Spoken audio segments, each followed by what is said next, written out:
Hi, welcome to my channel. Changing conditions within, changing your inner environment in order to see changes on the outside eventually, based on the fact that your inner environment is no longer hospitable to the 3D that you're seeing at the moment.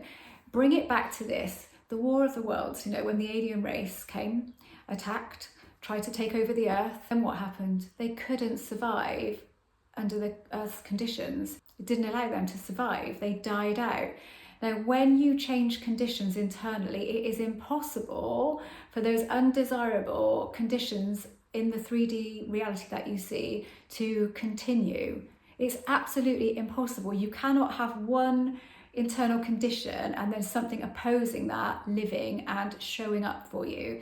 But when I talk about changing those internal conditions, I'm not talking about affirming, scripting, trying hard, because then what you do is create an internal condition of not having, of searching, of trying to fix a problem. That is not going to help you. That is just going to create an internal condition of that. So that is what you're going to see. In order to change that internal environment, you have to mean it. You have to really want to change it.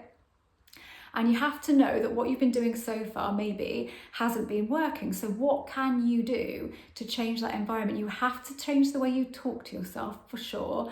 Those mental conversations we have with ourselves have to change. But the key thing is changing your perception. Your change in perception will change your inner environment. It will.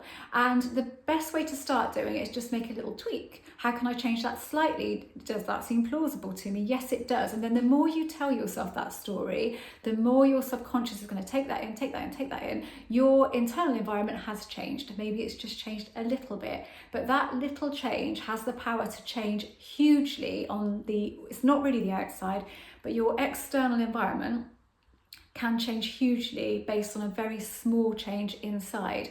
But then when you've done that and you've made a small tweak, you will then feel able to make it even bigger, to go bigger from that point. Just go in little steps. So measure the gap between what is and what you want. How massive does it feel? If it feels huge, if it feels 10 on the scale, have a look at what feels less. So lessen it slightly. And if you then feel 5, 6, 7, 8, 9, 10, awesome. Anything above 5 really is good, because you're dominant on the possibility, you're dominant on the probability. Then when you are dominant on the possibility, the smaller that gap is, the more natural it feels, the more likely it is to happen.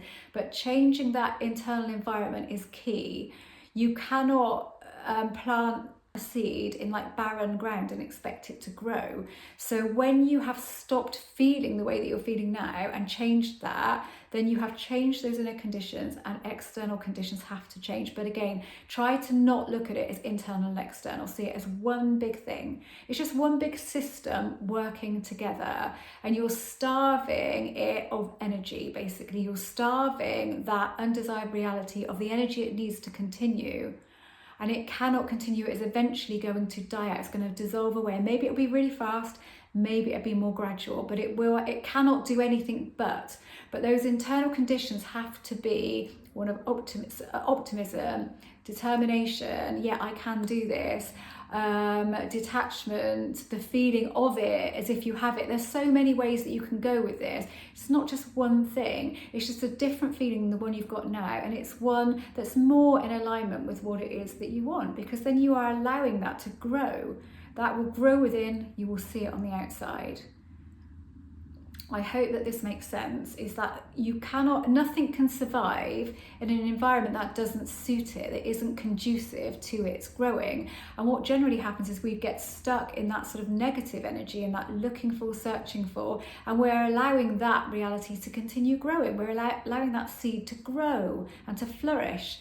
But if we starved that condition of the environment it needs to grow, then it couldn't grow anymore. It would just bleh. That's what would happen.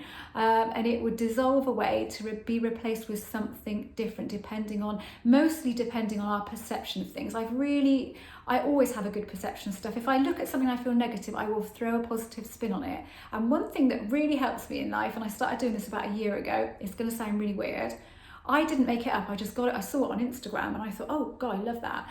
So basically you look at people in the street, you're walking past someone and you go, I love you. Like, you don't know them, but you're directing that sort of energy at people. And even people that I see on, you know, a politician or something that I feel I don't like you, don't like what you stand for, don't like you, I will go, I love you. I will turn it to love. And the more you do that, the more you start to really like doing it, because it's a different energy and it'll really help you in life in general, help you feel better. It's a bit weird at first, and sometimes you think, well, I don't love you. But the more you do it, the more you get used to it, and it just gives you a really good vibe. So anything that helps us improve our vibe, improve our energy is a good thing. Right, that was just a little tip at the end there. If you don't know anything about me, I'm an author, manifestation coach, and a mindset coach.